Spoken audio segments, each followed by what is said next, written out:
Manx Radio Saturday Live Lounge, supported by Villa Gaiety. For the latest What's On information, visit villagaiety.com. Hi, I'm Seb Garrood. I'm 15 years old. Seb, it is lovely to meet you. Thank you for coming up to the studio. You managed to get away early from school. They let you out, so they're obviously supportive of you doing your music. Before we go any further, tell us about your music then. So how would you describe your genre? I would say it's more of like not a UK drill, but more UK like rap. So it's more relaxed and chilled, and just kind of like you can have different feelings in it, and just kind of go through different emotions with the music, I guess. You really do, and I've heard your track, and it is really powerful stuff because it's obviously very personal to you, isn't it? So you obviously use it as kind of a way of communicating, don't you? Yeah, I use it kind of. I like to talk about my feelings and put them into music because it's just a nice way to get feelings off your chest when you've got something weighing you down, and just put it on to music, and then it just goes and you get rid of it. Which, to be honest, is a really brave thing to do. And you've even performed this in front of people, haven't you? Tell us about the gig you did. Quids In, went down there, and it was nerve-wracking going down. Got on stage and just everything worked. It all clicked. Like before it, I thought I was going to mess up, and like the whole time I don't think I even made a mistake, and the thing all just clicked at the time, and it felt amazing, really.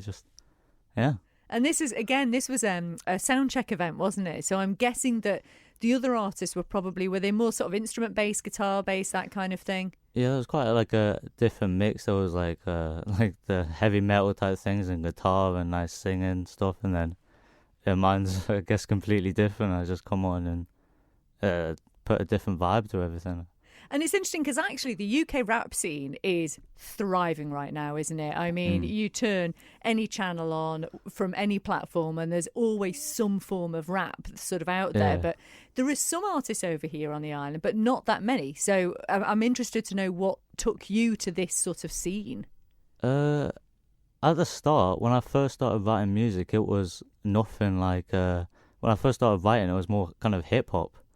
And I would mess around with songs in different like ways and writing and flows, and I just never really got like a click. I never found that like song that I bit that I was like, yeah, this is my favorite. I like this one. I like the way it goes and all of this, and I never really got that. But then I just kind of messed around with, like, I spent like a night just listening through different beats on YouTube, and then I found this UK like rap one, and I just found the like just started mumbling to it and got a flow and a bit of song to it, and I was like, yeah, this is the flow I like. And it's like poetry, isn't it? So have you ever written anything like that before? I've never tried poetry, and before writing music I've never done anything more than just what you got to do in English or something like that. That's amazing. And I wasn't good at the start. It was like awful, like trying to rhyme things together, but I just stuck with it, and then And do you have people that inspire you? I mean, who do you kind of turn to? Who always pops up on your streaming or lists when you're listening? Yeah, a lot of my main one is probably Dave, because the way that he just kind of makes his music, and he puts his as well as feelings into his music. There's a lot of different things that he's done with emotions and situations and everything, and put it all into music for the world to hear, and it's just an easy way to hear it and understand. Because when you can relate to someone, then it's so much easier to connect with them on like a different level, and then you understand it.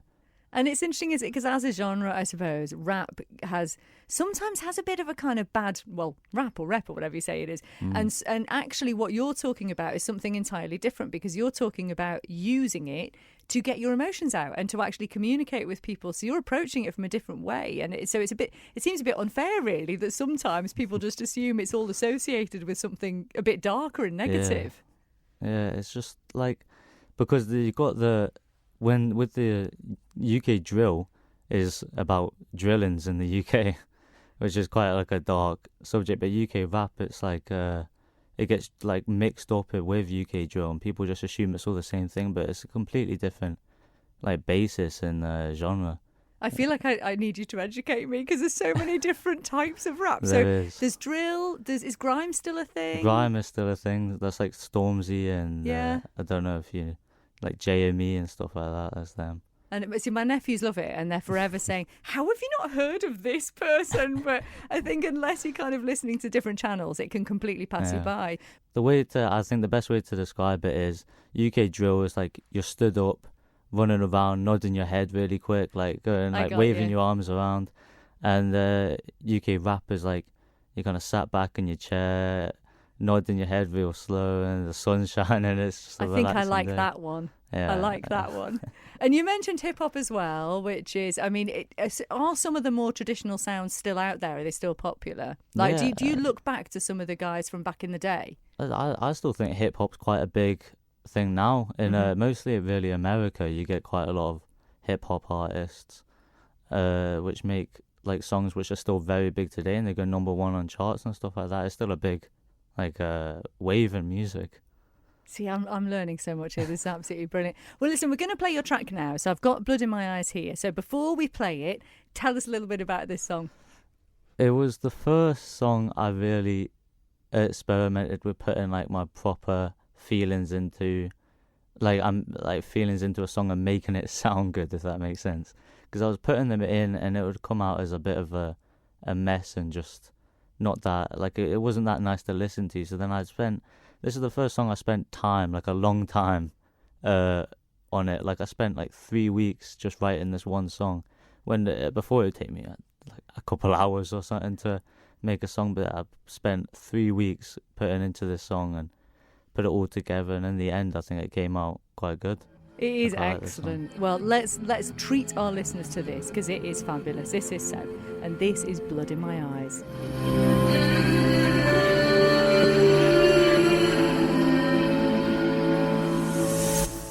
Imagine a life where there's never sin, taking so much but we never give. I'm grateful some people will never live. It's crazy cause I wish I never lived. You never will understand pain. Take a pill and then sit in the rain. It's a stormy and miserable day. That's a day in the life of my ways. Figure me out, you never will. Hiding the truth out, not a real.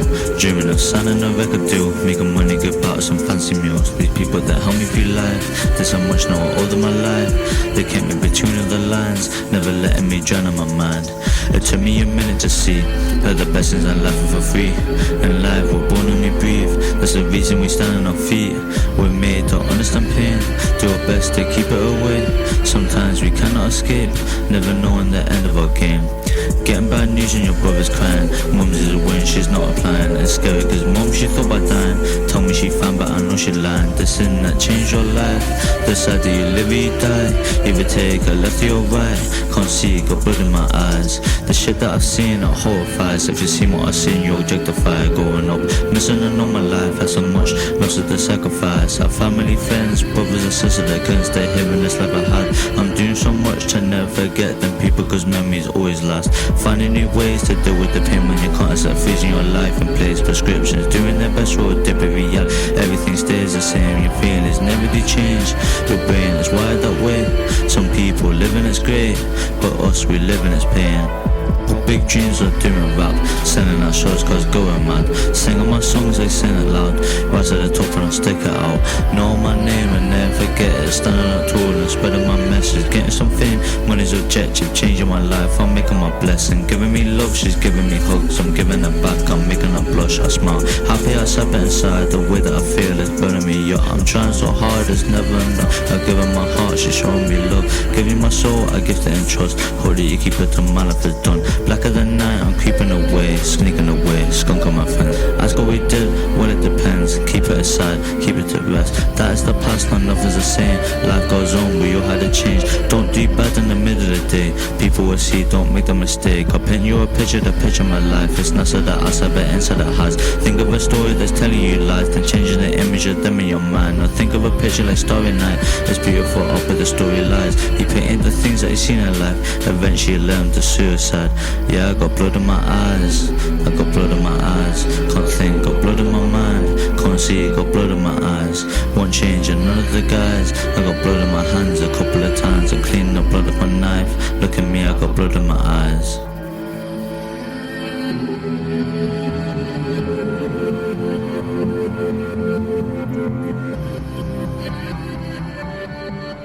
So That was Blood in My Eyes by Seb, and I've got Seb with me now. I mean, first of all, well done, Seb. It is brilliant. Just tell us a bit again about how you actually made that track. So I started off, it was actually, every song I make starts off with the process of finding the beat I like. So I have an idea of the song I want to write, and I find a beat to go with that type of like feeling or whatever I want it to be about.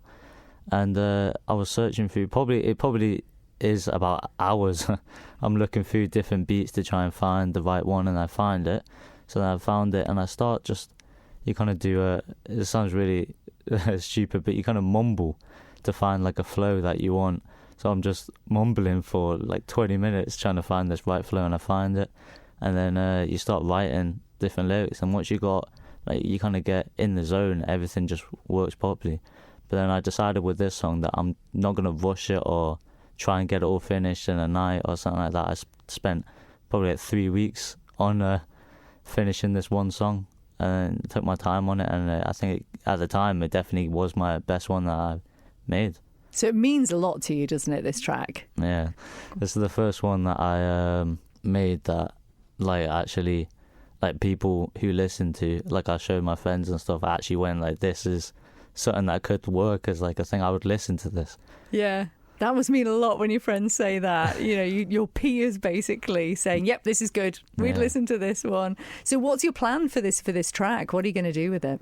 Well, my plan for this song is put it on a mixtape or album, whatever you want to call it, which I'm working on, which will have about 12, 14 different songs on it, and it'll be either at the start or at the end, or not really sure whereabouts in the thing yet, but it's definitely going to be on there. And you've been working as well with Soundcheck, haven't you? Tell us what you've been doing with Soundcheck. Every Thursday I'll go down with Soundcheck, and Jenny helped a lot, and I'll go down and record and like kind of get a look into the world of properly recording, because till then it's just me in my room on my phone doing little voice recordings to hear back of what it sounds like. But I know never gonna work like that. But then get in there and with a proper microphone, like headphones on, software, everything going well, and just recording and actually getting a feel for what I'm doing and what could be what I hope is my future. Oh, that's so cool. So, okay, if you could picture yourself in 5 years' time, what would be the dream? My dream is that I will, like, on stage, wherever, Glastonbury or something like that, on stage, and then I'm singing my songs, but like for whatever reason I stop and I can hear the crowd singing and it all goes away. That's the real dream I got. Is I've actually put it in one of my songs as well, in one of the lines, is like I stand on stage and hear the crowd singing my songs back to me. I can feel that. That idea of you being up there and singing back, and how much that would mean to you. That's amazing. Well, listen, I want to do your first with you, so we'll come back on that. But you mentioned Dave, so I think we should get some Dave on, because I think our audience will know Dave, and that'll give them a bit of a kind of reference point as well. So we'll play some Dave, and then we'll come back and we'll get your firsts from you. You ready for this? It's hard to hate on the truth I'm living in. Enough men hate with their lies instead. Counting cash with a phone to my ear. I feel like that was the choice of my studio guest, Seb. That is Dave and Starlight, and what a great track that is as well. Seb, it is lovely catching up with you. As we heard at the start of our chat, you are only 15, so I'm going to throw your firsts at you now. I am really intrigued to see what you're going to answer with this. So, do you remember what the first album you bought was? And also, what format was it? Was it streaming? Was it vinyl? The first vinyl, I got 2 vinyls at the same time. They were vinyls as well, surprisingly. But first one was I got Stormzy's new album, which came out on vinyl, and I also got Dave's newish album on vinyl as well. So you are a vinyl lover. I do quite like vinyls. I'm forever telling everyone here that vinyl is the thing. Get back into vinyl, and you are proving it at 15 years old. I love it. So that's great. What's next on your hit list? What's the next album you want to get? I actually am. Dave I saw that he is working on a new album, so when that comes out, I'll be scavenging to get that as soon as I can. Yeah. So when you get your album together, you're hoping to put that out on vinyl? If I can get a vinyl, because there's something about vinyls which is just like, I listen to it, but I don't. It's more the look of the the big disc, and the cover it comes The in, and everything artwork. about it. It's just, I don't know. Yeah. It's a bit special, isn't it? Yeah, I agree with you 100%. It's kind of like books, not Kindles, same sort of thing. Well, that's brilliant. Well, okay, so now what about the first gig or kind of live act that you saw? Do you remember who that would be? I've never actually been to a live show. Well, I suppose that makes sense. I mean, you are only 15, Yeah. so okay. Who's the first person you want to see? First person I'd want to see is probably Dave again, Yeah, because of the way that like his shows look like insane. They look so good, with him like randomly getting on a piano or playing on a guitar or yeah. he's a talented guy. I mean, do you play instruments, or are you going to learn instruments, or what's your plan for that? I used to play guitar, and then I kind of gave up, and I haven't played since really. But I don't know, I might get back into it. Or piano seems quite a good one to learn, but a difficult one to learn. Yeah, something. But then you could maybe start incorporating it, couldn't you, into your music and into your live set, which would be great. And I'm sure Soundcheck would probably help you with that, which is good to know. What about the very first song you remember writing, even if it's just part of a song? The very first song I actually remember was all the way probably in lockdown or just before lockdown. I was sat in my grand's at my grand's house in my room up there, and I think I just listened to music or watched a documentary on someone like making a song or something. I was like, do you know what? I feel like messing around with it, and I go on my phone, get my notes out, and I just start writing gibberish really at the start, and then I finished that. And at the time I thought it was good, but then listening to it now, it's horrendous. Well, be careful, because when you're big and famous, that will be dragged out. I can tell you that now. And that's the first thing I ever wrote. Right. Well, that's good to know anyway. And what we've sort of talked about your first performance, haven't we, which was at Quids with Soundcheck. How long ago was that? It actually wasn't too long ago. I think probably a couple months. Yeah. It really wasn't that long ago. And it's obviously given you the taste. Have you got any other gigs lined up then? No, I'm definitely going to do another Quids in, because it is very good to go there. And it's just nice to get a feel for, like, even if it's just in a pub or whatever it is, just like, even if I'm just in my room pretending to do it, it just gives you a nice feeling of like what could be or what you're chasing, and it just makes it a bit more clearer what you want. And when I got that like in my mind, it's just so much easier to do everything, like with writing and everything, when I've got the motivation to get to somewhere where I really want to be. Do you know what? You're going to go very far, Seb. I can tell. You're so eloquent and you express yourself extremely well. I'm intrigued to know, though, last question, what does music do for you? What does it mean to you to be able to make music like this and to listen to music too? Music for me is like, I would say it's my getaway, like my holiday. Like, people like will go on different holidays to give themselves a break or relax themselves. But for me, music does that. Whenever I'm feeling down or whatever, put on some music, bring myself back up, or write a song, go and put my feelings into a song and get it all out. And it's just a nice way to express myself or relax myself or just get my feelings out. You are inspiring. Thank you so much for being up here today. And we will be watching you, mate, because I think you're going to go far. All the very best with the music. Will you let us know about your album when it's out? I want the vinyl. Okay. All the very best, Seb. Thank you. Manx Radio Saturday Live Lounge, supported by Villa Gaiety. For the latest What's On information, visit villagaiety.com.